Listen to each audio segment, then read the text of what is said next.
Bonjour et bienvenue à vous dans ce quatrième rendez-vous reconnexion.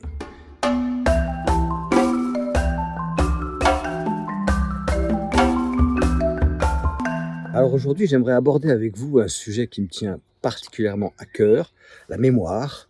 La mémoire et les anciens, les anciennes qui sont là pour la faire vivre, la transmettre, la nourrir.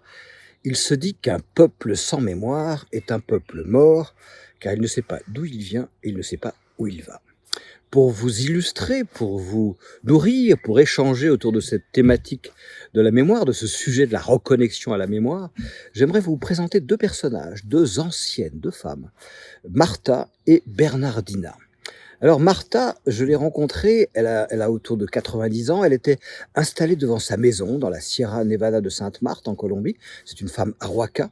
Elle a fui la torture des religieux capucins dans les années 30 quand elle était petite. Elle a été contrainte à l'exode par les lacs d'altitude dans les montagnes pour fuir cette violence. Violence, violence, violence. Et elle s'est réfugiée dans une petite vallée dans la Sierra où je l'ai rencontrée. Quand je l'ai rencontrée, elle était en train de tisser des petites mochilas, ces petits sacs qui se transmettent de génération en génération. Les petites filles, les femmes, les mamans, les grands-mères transmettent à travers le tissage et la mochila le rôle clé de la mère, de l'ancienne, qui est de soigner les liens, soigner l'invisible, soigner la mère terre. Et les liens invisibles sont symbolisés, sont matérialisés par les petits fils de la mochila. Donc elle était assise devant sa maison, elle tressait ses petites mochilas. Et j'étais venu avec 2, 3 personnes, donc il y avait du bruit, il y avait un peu d'agitation. Et je lui demande si on la dérange pas trop, si cette intrusion dans son univers ne la perturbe pas trop.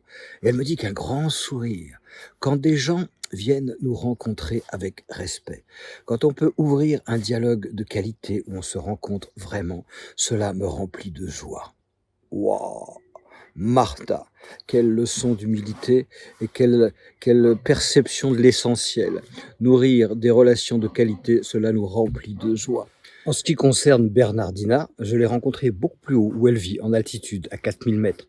La température est évidemment froide, glaciale, la vie est rude, difficile.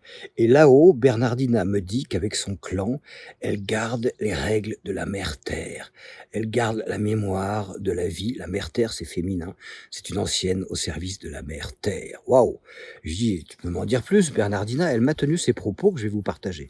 La mère nous a laissé un héritage, des connaissances. C'est un trésor. Si l'on n'apprend pas cela, les conseils de la mère, s'ils ne sont pas écoutés, si cette connaissance disparaît, alors l'eau, symbole du féminin, va disparaître, la terre va se dessécher et nous allons mourir. Ici, nous avons encore ces connaissances. Pas seulement des connaissances, des pratiques. Et ici, j'en suis la gardienne. Donc, l'ancienne Bernardina garde l'accès et la pratique de l'accès aux connaissances essentielles qui permettent de soigner et de protéger la mère Terre. Waouh! Sacré Bernardina, qui vous dit ça avec un sourire absolument magnifique.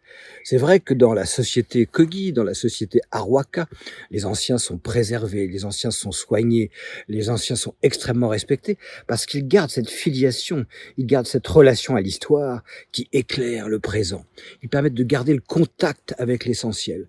Donc non seulement ils sont soignés, non seulement ils sont respectés, mais en plus, lorsqu'ils arrivent en fin de vie, ils sont mis au centre du réseau social.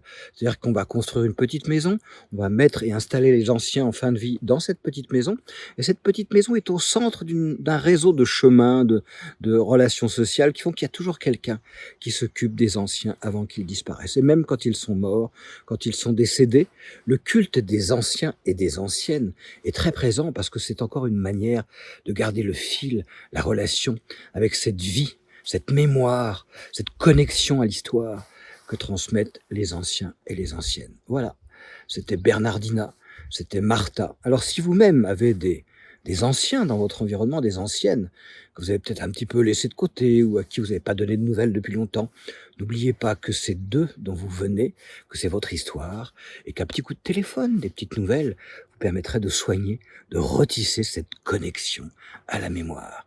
Merci pour ce partage et à bientôt pour notre prochain rendez-vous. Au revoir.